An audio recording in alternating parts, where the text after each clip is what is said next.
Assalamualaikum warahmatullahi wabarakatuh. Selamat sore saudara. Jawa Barat hari ini kembali hadir menjumpai Anda Sabtu 30 Juli 2022 yang bertepatan dengan Tahun Baru Islam 1 Muharram 1444 Hijriah. Sejumlah informasi telah kami siapkan untuk Anda. Di antaranya, kasus COVID-19 di Kabupaten Kuningan meningkat.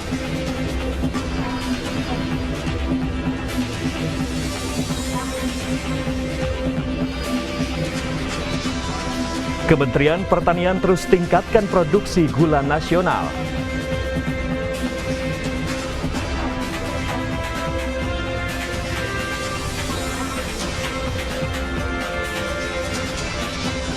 Ribuan warga se-Jabodetabek pawai obor peringati Tahun Baru Islam.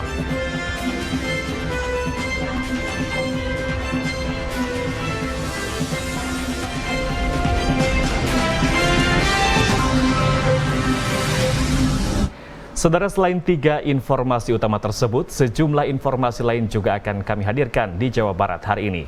Kali ini bersama saya Gilang Hafidzi. Inilah Jawa Barat hari ini selengkapnya.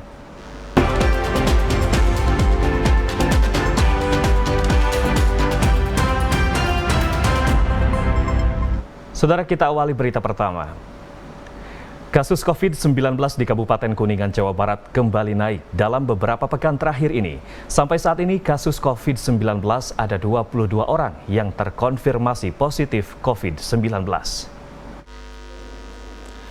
Data Krisis Center COVID-19 Kuningan, Jawa Barat, kasus penyebaran virus corona kembali naik. Petugas mencatat per tanggal 29 Juli ada 22 kasus yang terkonfirmasi positif COVID-19. Dari jumlah tersebut, 6 orang dirawat di rumah sakit dan 16 orang lainnya isolasi mandiri di rumahnya masing-masing. Kenaikan ini membuat petugas melakukan tracing kepada warga yang kontak erat positif COVID-19. Juru bicara Satgas COVID-19 Kuningan mengatakan, sejak 1 bulan terakhir kasus virus corona terus bertambah setiap harinya. Saat ini ada 22 orang yang terindikasi positif COVID-19. Memang di sini ada kenaikan, hampir sama mungkin dengan daerah-daerah yang lain yang ada di wilayah Jawa Barat, walaupun ya mudah-mudahan sih untuk Kabupaten Kuningan tidak terlalu signifikan kenaikannya. Guna mengantisipasi penyebaran COVID-19 di wilayah Kuningan, petugas dari Dinas Kesehatan, Polres Kuningan, Kodim, serta dibantu oleh Badan Intelijen Negara melakukan vaksinasi massal COVID-19 dosis ketiga. Muhammad Samsudin, TVRI Jawa Barat melaporkan. Saudara, guna meningkatkan produksi swasembada gula konsumsi nasional, Kementerian Pertanian terus melakukan berbagai upaya. Di Subang, Jawa Barat, Menteri Pertanian Syahrul Yassin Limpo melakukan olah tanah, tanam dan panen guna meningkatkan produksi swasembada gula konsumsi nasional. Kementerian Pertanian terus melakukan upaya peningkatan produksi gula konsumsi melalui pola perluasan lahan dengan mencari lahan baru maupun dengan mengelola lahan yang sudah ada. Untuk itu, Menteri Pertanian Syahrul Yassin Limpo saat melakukan olah tanah, tanam dan panen tebu di Desa Pasir Bungur, Kecamatan Purwadadi, Subang, Jawa Barat mengatakan berbagai langkah yang perlu dilakukan guna memenuhi kebutuhan gula nasional sesegera mungkin. Dikatakan, kendati produksi gula nasional tahun 2021 naik mencapai 2,35 juta ton dibandingkan tahun 2020 yang sebesar 2,13 juta ton. Namun untuk memenuhi gula konsumsi masih dibutuhkan tambahan produksi swasembada sebesar 850.000 ton gula kristal putih. Untuk itu, Kementerian Pertanian akan melakukan penanaman lahan baru seluas 75.000 hektar dengan memanfaatkan lahan perhutani ataupun pada lahan HGU yang terbengkalai. Masyarakat dan bangsa ini, kita tentu dari gula, kita berharap inflasi tidak akan menjadi bagian-bagian yang menggerus kemampuan ekonomi kita. Kementan juga akan melakukan pendekatan intensifikasi melalui bongkar ratun seluas 75.000 hektar dan rawat ratun seluas 125.000 hektar untuk memenuhi kekurangan 850.000 ton produksi swasembada gula kristal putih itu. Demikian Hari Rahmadani, TVRI Jawa Barat melaporkan. Saudara, kami akan kembali dengan sejumlah informasi lainnya. Usai jeda di antaranya. Ribuan warga peringati Tahun Baru Islam di Kota Bogor. Tetaplah bersama kami di Jawa Barat hari ini.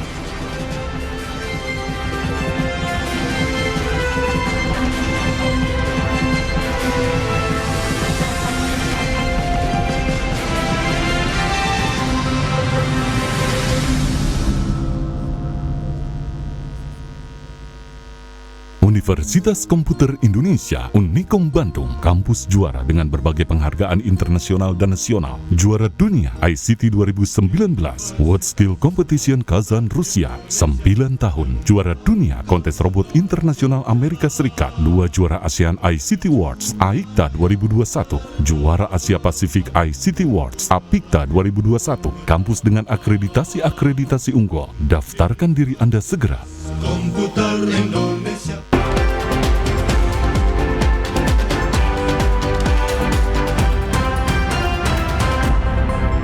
Anda kembali bersama kami di Jawa Barat hari ini. Kita beralih ke informasi selanjutnya. Saudara, ribuan jemaah se-Jabodetabek Jumat malam memadati halaman Pondok Pesantren Nurul Fatah di Kecamatan Bogor Selatan, Kota Bogor, Jawa Barat untuk mengikuti doa bersama kebangsaan. Mereka berharap keberkahan 1 Muharram mampu membawa kedamaian, kesehatan, dan kesejahteraan masyarakat. Warga mengikuti perayaan Tahun Baru Islam hingga tumpah ruah di selasar lapangan serta jalan masuk perkampungan.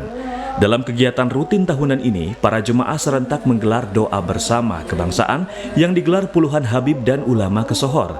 Selain bermunajat massal, mereka berharap keberkahan 1 Muharram mampu membawa kedamaian, kesehatan, dan kesejahteraan di negara Indonesia.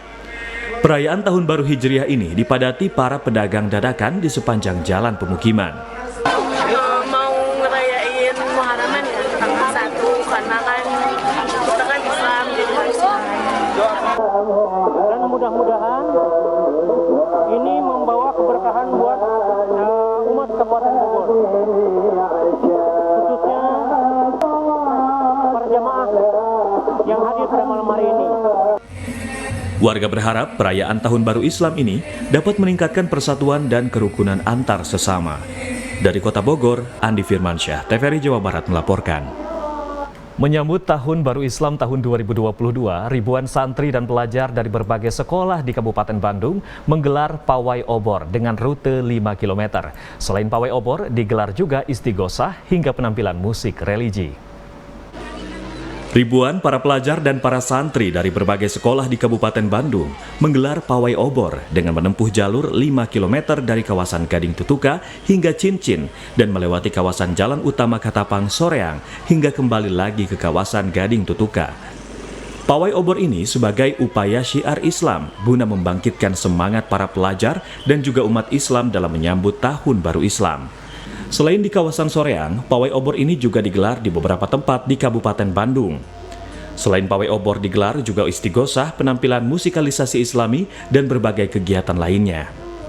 Tetap semangat untuk merayakan hari tahun baru Islam. bagaimana ini biar Muharram. Dari mulai tadi yang asar, istighosah, doa akhir tahun, dilanjut berjamaah maghrib, awal tahun, langsung kita pawai obor.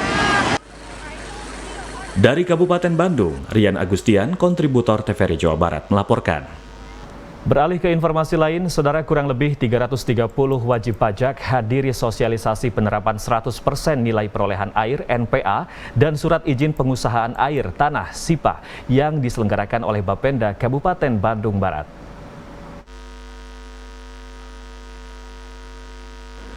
Bapenda Kabupaten Bandung Barat menggandeng Dinas ESDM Provinsi Jawa Barat dan Dinas Penanaman Modal dan Pelayanan Terpadu 1 Pintu Provinsi Jawa Barat menyelenggarakan sosialisasi penerapan 100% nilai perolehan air NPA dan surat izin pengusahaan air tanah SIPA.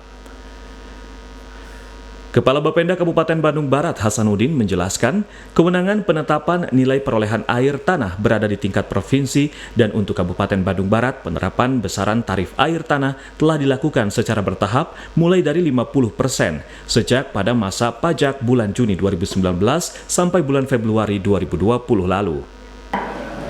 Latar belakang ini sebenarnya sudah ketentuan dari pemerintah provinsi. Jadi sebenarnya ini kita hanya meneruskan dari kenaikan sebelumnya. Karena dengan pertimbangan wajib pajak, jadi kita untuk Bandung Barat dinaikkan secara bertahap. Diharapkan dengan adanya sosialisasi ini akan meningkatkan kesadaran para wajib pajak di wilayah Kabupaten Bandung Barat. Kepada seluruh wajib pajak, khususnya wajib pajak air tanah yang berada di wilayah Kabupaten Bandung Barat, yang belum memiliki izin atau surat izin pengusahaan air tanahnya sudah habis, agar segera memproses surat izin air tanah tersebut ke Provinsi Jawa Barat. Dengan penyesuaian tarif ini diharapkan pula para pengusaha lebih hemat dan bijak dalam penggunaan air tanah dan dapat meningkatkan PAD pemerintah daerah. Dari Kabupaten Bandung Barat, Doni melaporkan. Saudara, sesaat lagi kami akan menghadirkan informasi di segmen advertorial.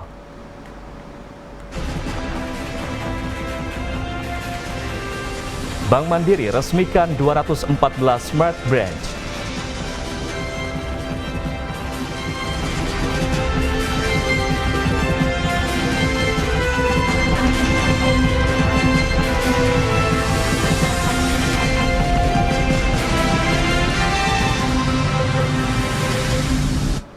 Terima kasih Anda masih bersama kami di Jawa Barat hari ini. Kita beralih ke informasi selanjutnya. Saudara, ratusan Smart Branch by Mandiri resmi diluncurkan Bank Mandiri secara serentak di seluruh Indonesia. Transformasi digital ini merupakan upaya Bank Mandiri dalam mendorong peningkatan literasi keuangan digital di tanah air.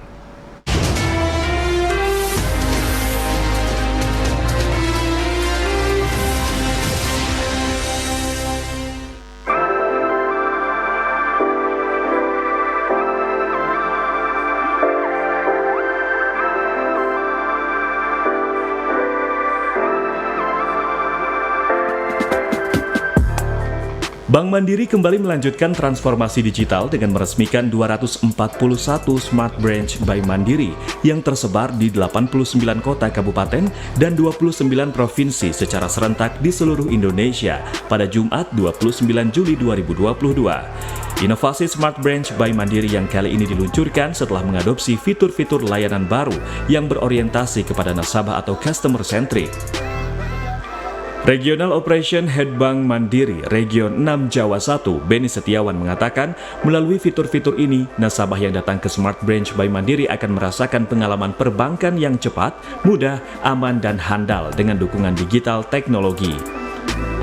Meluncurkan 241 Smart Branch secara serentak di seluruh Indonesia. Hal ini sejalan juga dengan upaya optimalisasi jaringan Bank Mandiri agar dapat memenuhi kebutuhan nasabah termasuk mendorong literasi dan inklusi keuangan di Indonesia. Smart Branch by Mandiri didesain untuk dapat mengakomodir kebutuhan nasabah berdasarkan tingkat adopsi digital dengan menghadirkan proses layanan yang terintegrasi dengan digital channel dan self-service machine. Selain itu, nasabah yang memerlukan konsultasi produk dan layanan lainnya juga dapat langsung dibantu oleh general banker yang bertugas. Kedepannya, Bank Mandiri secara proaktif akan memonitor dan menyesuaikan kebutuhan layanan keuangan bagi nasabahnya, antara lain dengan integrasikan sistem perbankan Bank Mandiri dengan perusahaan anak dalam rangka memperluas cakupan bisnis dan layanan keuangan. Beni menjelaskan bahwa langkah transformasi digital ini juga merupakan bagian dari inisiatif Bank Mandiri dalam mendorong literasi keuangan digital di tanah air. Untuk itu, transformasi Smart Branch by Mandiri akan hadir dalam 3 tipe, antara lain Digital Box, Hybrid Branch, dan Upgrade Branch. Untuk itu, kehadiran Smart Branch yang tersebar di seluruh wilayah operasional Bank Mandiri memungkinkan fleksibilitas dan kecepatan layanan untuk nasabah, seperti kemudahan nasabah dalam mengakses produk-produk keuangan Bank Mandiri yang terintegrasi.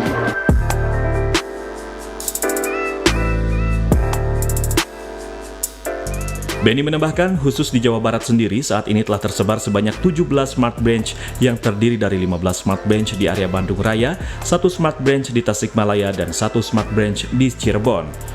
Dari Kota Bandung, Abi Aditya melaporkan. Saudara, informasi lainnya akan kami hadirkan, di antaranya Pemkot Bandung luncurkan logo HJKB ke-212.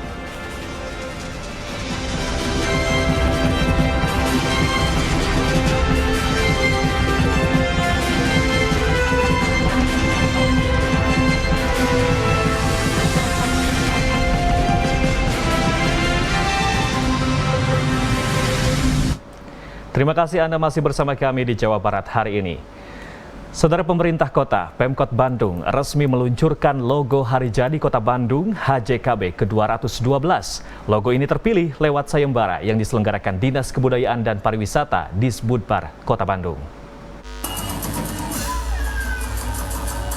Hari Jadi Kota Bandung yang ke-212, Pemkot Bandung resmi luncurkan logo baru, yaitu berbentuk salah satu hewan endemik atau hewan yang menjadi khas Kota Bandung, yaitu kutilang.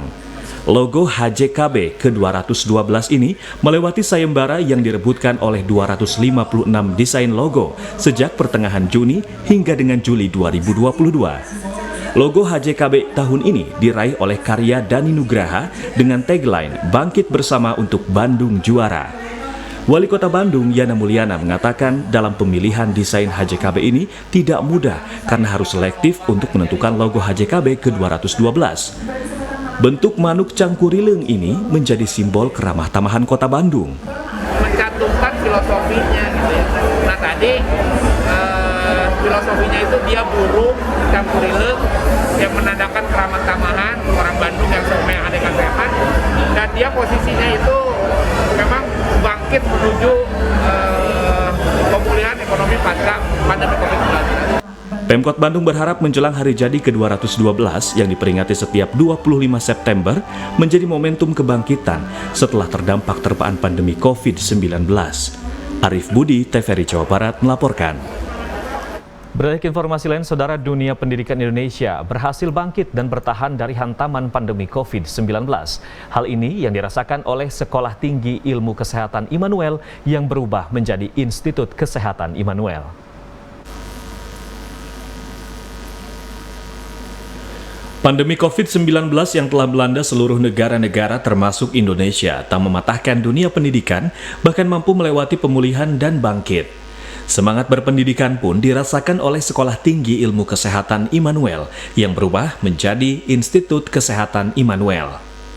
Perubahan ini dilakukan dengan tujuan mengembangkan pendidikan yang lebih baik. Selain itu, jenjang institut sendiri diharapkan menambah potensi diri untuk menjadi yang intelektual, ilmuwan, praktisi, dan profesional dalam bidang kesehatan. Hal tersebut pun dikatakan oleh LL Dikti Wilayah 4 Yeni Rospiani. Dengan perubahan ini dapat meningkatkan mutu atau kualitas pendidikan menjadi lebih baik. Dapat mengatasi masalah di manajemen tidak menjadi suatu hambatan, tapi menjadi sebuah tantangan untuk lebih berkembang lebih baik. Kami harap perkembangannya juga menjadi lebih baik. Kami harap dari manajemen sekolah tinggi yang tadinya bisa saja hanya 1 atau 2 prodi ataupun hanya struktur yang slim ataupun yang strukturnya yang agak berbeda dengan institut. Kami harap ini tidak menjadi suatu hal yang menjadi hambatan. Sementara pengurus Yayasan Perguruan Tinggi GKP, Heri Andrianto mengatakan hal yang sama dapat meningkatkan kualitas akademika dan juga mengembangkan organisasi untuk membantu fakultas lainnya serta menumbuhkan prodi-prodi baru.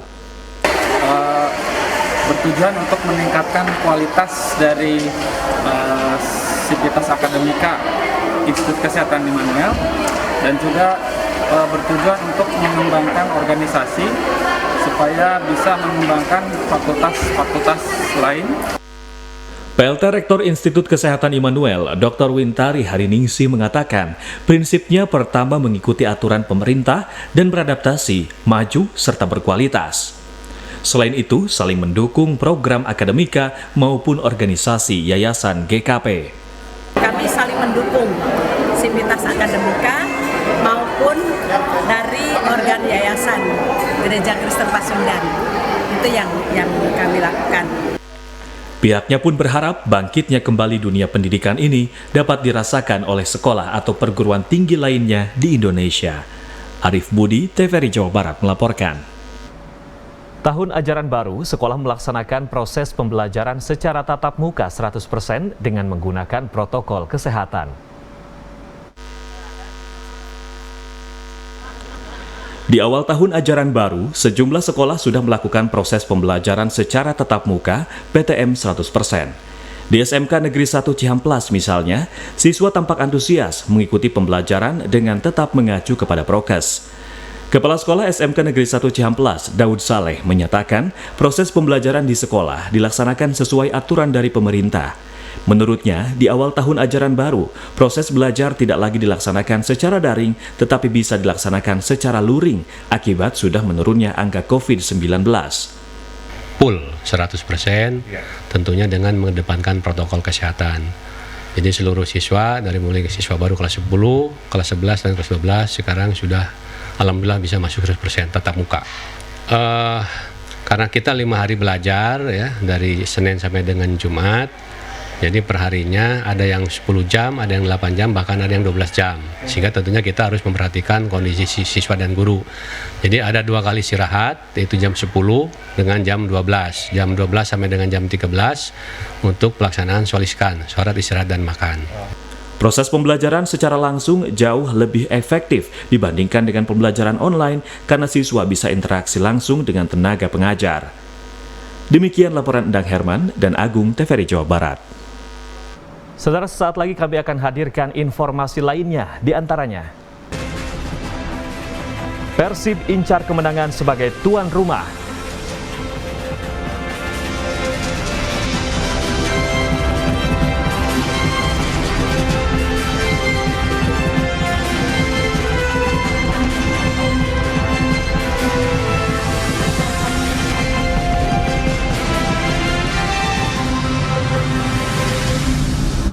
Anda masih menyaksikan Jawa Barat hari ini. Kita beralih ke informasi olahraga. Saudara, Persib Bandung mengusung target kemenangan atas Madura United pada laga kandang perdana Liga 1 musim 2022-2023 yang berlangsung petang ini di Stadion Gelora Bandung Lautan Api, Gedebage, Kota Bandung.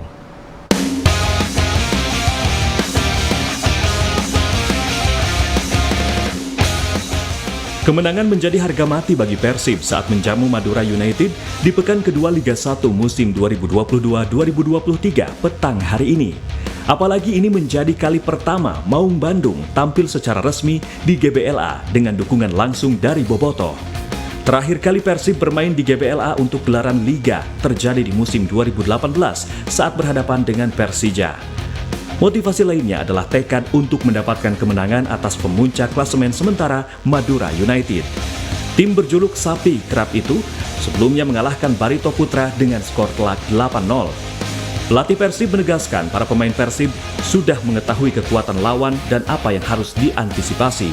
Selain itu, timnya punya modal berupa pertahanan yang kokoh untuk meredam ketajaman lawan. Musim lalu, Persib adalah tim dengan jumlah kemasukan paling sedikit di Liga. Demikian Ahmad Wirahadi melaporkan. Asih Hoki Pengprov Jawa Barat mendapat tugas tidak ringan pada kejuaraan Asia Hoki Indoor yang bergulir di Thailand 8-15 Agustus 2022. Target yang diberikan pengurus pusat FHI Jawa Barat dapat merengkuh gelar juara. Mendominasi kekuatan timnas hoki indoor yakni 40% baik tim putra maupun putri. Federasi Hoki Indonesia FHI Jawa Barat diharapkan dapat meraih sukses di ajang kejuaraan Asia Hoki Indoor di Thailand 8 hingga 15 Agustus 2022. Saat ini, timnas hoki Indonesia tengah ditempa dalam pemusatan latihan di Sukabumi. Haji Syahrir SEMIPO selaku Ketua Umum FHI Jawa Barat saat ini diserahi tugas sebagai manajer tim menyatakan siap sekaligus bertekad membawa timnas Indonesia menjadi kampiun di Asia. Bahkan dirinya bersama pengurus FHI Jawa Barat lainnya dalam 4 tahun mendatang berupaya meningkatkan minimal mempertahankan dominasi kekuatan hoki di Indonesia. Ya, tadi sesuai arahan PP FHI, ya paling tidak kita harus juara dan mendapatkan medali. Nah, ini yang tak henti-hentinya kita juga melakukan pemantauan atlet-atlet yang sedang pelatnas di Sukabumi. Nah, kita langsung memonitor dan mudah-mudahan dalam waktu 1 bulan lebih ini kita bisa menghasilkan nanti pertandingan-pertandingan yang baik di Asia Cup nanti di Thailand. Ketua Umum Pengurus Pusat FHI, Maijen TNI Budi Sulistiono mengakui dalam beberapa tahun ini kekuatan hoki nasional milik Jawa Barat. Ini diharapkan memberi dampak positif khususnya di ajang Piala Asia lusa di Thailand. Kita melihat potensi untuk menjadi juara di Piala Asia ini besar, ya. Sehingga saya memprogramkan untuk tim yang nanti akan berangkat ke Thailand ini, ya harus membawa medali, ya, harus bawa medali. Guna mempertahankan sekaligus meningkatkan reputasi hoki di Indonesia, FHI Jawa Barat telah merancang rencana strategis baik meningkatkan kemampuan atlet yang sudah ada maupun melahirkan potensi atlet yang baru. Untuk itu, usai pelantikan pengurus FHI Jawa Barat 2022-2026, program jangka pendek, menengah, dan jangka panjang dimatangkan dalam rapat kerja daerah. Komar dan Ade Edi, TVRI Jawa Barat melaporkan. Saudara, kejuaraan Taekwondo se-Jawa Barat dan Invitasi Cirebon Open digelar perdana di kota Cirebon. Selain mencetak atlet berprestasi, kejuaraan Taekwondo ini juga untuk ajang uji tanding persiapan Porda atau Porprov akhir tahun 2022.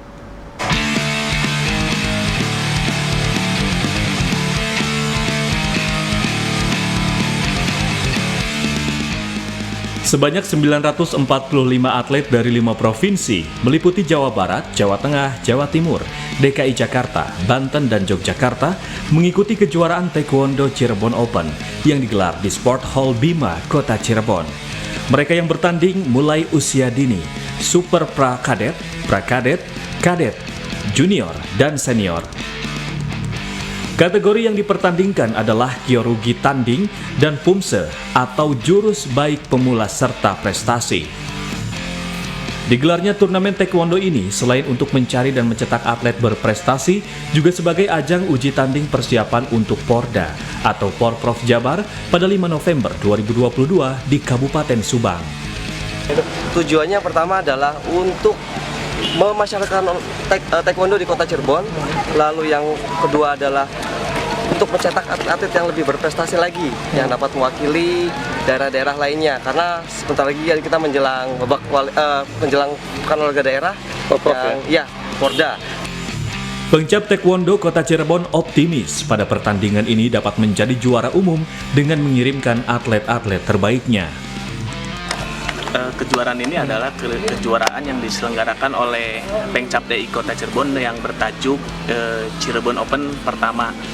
Nah, kejuaraan itu adalah yang DI Kota Cirebon sebagai proyek untuk kedepannya. Turnamen Taekwondo se-Jawa Barat dan Invitasi Cirebon Open pertama ini akan berlangsung selama 2 hari. Dari Cirebon, Bakpur Hamdalah, TVRI Jawa Barat melaporkan. Saudara, berikut kami sampaikan informasi perakiraan cuaca yang kami terima dari BMKG Jawa Barat.